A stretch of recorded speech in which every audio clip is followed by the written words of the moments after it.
5 number में question में जो दिया है सिर्फ रूट में दे दिया है। क्या दे दिया है? रूट में दे दिया है। बाकी बात कोई भी चेंजिंग नहीं, कोई बदलाव नहीं है। जैसे बन रहा है प्रतिस्थापन विधि बस वैसा ही बनेगा, बाकी तो कोई चेंजिंग नहीं है।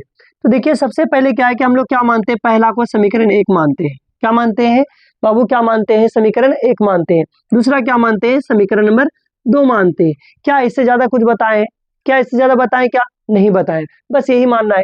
आगे देखिए करना क्या है कि हम लोग सबसे पहले हल भी किसको करते हैं? समीकरण 1 को ही हल करते हैं। किसको? समीकरण 1 को। या समीकरण किससे? 1 को लिखे या समीकरण 1 से लिख दिए। क्या करिए? समीकरण 1 से। अब देखिए समीकरण 1 क्या है? √2x प्लस में क्या दिया है? √3y बराबर दिया है 0। इसको लिख दिए।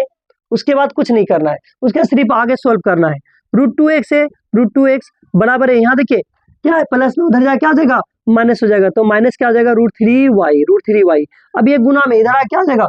भाग में, यानी x बराबर क्या निकल जाएगा? -√3y। अब बट्टे में कितना निकल जाएगा? √2। ये आपका क्या करेंगे हम लोग? देखिए यहाँ 1 है, यहाँ 2 है, और इसको क्या मान लेंगे? 3 मान लेंगे। क्या मान लेंगे? 3 मान लेंगे। क्यों? क्योंकि ये प्रतिस्थापन विधि का नियम कहता है। क्या कहता है? प्रतिस्थापन विधि का तरीका बताता है। उसके देखिए x का मान समीकरण किस में रखेंगे आप? 2 में। किस में रखेंगे? 2 में।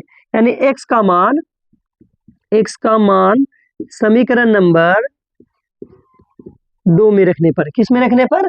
2 में रखने पर। तो 2 क्या है यहाँ देखिए? √3x माइनस √8y बराबर 0। ये बराबर क्या है? 0। इसको लिख दिए। अब देखिए x के जगह सबको सेट करना है। ये जो लाना है ये किसका मान है? x का मान है, तो x के जगह यानी √3 है, √3 रखिए, और x के जगह क्या है? -√3y। अब बट्टे फिर कितना है? √2। फिर यहाँ पे क्या है? -8y रखिए, 8y। उसके फिर क्या है? बराबर 0 है। इसको लिख दिए। अब देखिए एक काम कर सकते हैं, √3 गुना √3 3 भी हो सकता है। अगर आप ऐसा नहीं करेंगे तो रूट के अंदर ही गुना कर दीजिए। क्या करिए? रूट के अंदर ही गुना कर दीजिए। तो क्या करना है? √3 गुना √3, तो 3 तिया कितना हो गया? 9, यानी माइनस रूट कितना हो जाएगा? 9y। अब बट्टे कितना है? √2 लिख दिए। उसके बाद माइनस कितना है? 8y। कितना है? -√8y। अब बराबर क्या है? 0। इसके नीचे कुछ तो 1 मान लेंगे। क्या मान ले? 1। अब इसका ले लेंगे एलसीएम। क्या ले लेंगे? एलसीएम। तो देखिए √2 और एक का एलसीएम निकाले तो कितना निकल गया? √2 निकल गया। ठीक है। अब ये √2 से √2 क्या हो गया? कैंसिल, बचा 1। 1 गुना -√9, -√9 और y है तो साथ में क्या दे देंगे? आपको सिर्फ y रख देना है। यहाँ पे माइनस है, माइनस रखिए आप। ठीक है। अब देखिए 1 से भाग देंगे √2 को, तो √2 आएगा। √2 गुना यानी कि 8 दूना कितना आ गया? 16। रूट के अंदर क्या हो जाएगा आपका? 16 हो जाएगा। रूट के अंदर 16 हो गया। और फिर क्या है यहाँ पे? y है ना, y रख दीजिए। बराबर क्या है? 0 लिख दिए।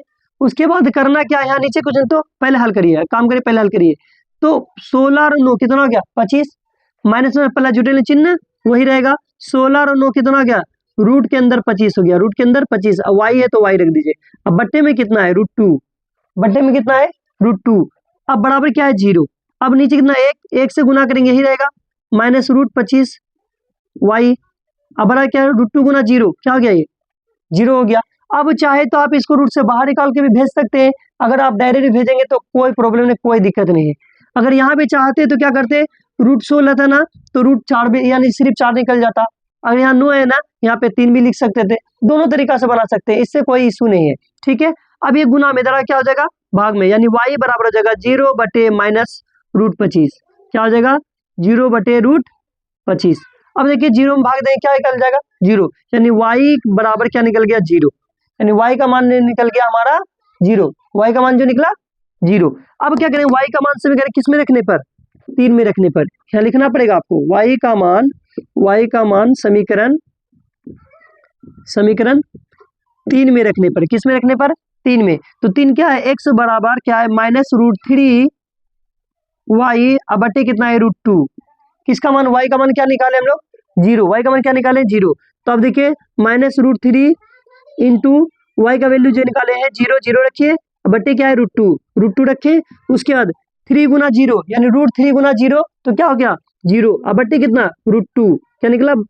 बट्टे में क्या है? √2। अगर √2 से 0 में भाग दे क्या निकल जाएगा? 0। यानी हमारा मान क्या निकल गया? यानी y बराबर क्या निकल गया? 0। यानी x बराबर भी 0 और y बराबर भी क्या निकल गया 0। ये हमारा x y का मान क्या निकल के आ गया बाहर, यानी x बराबर भी 0 और y बराबर भी 0।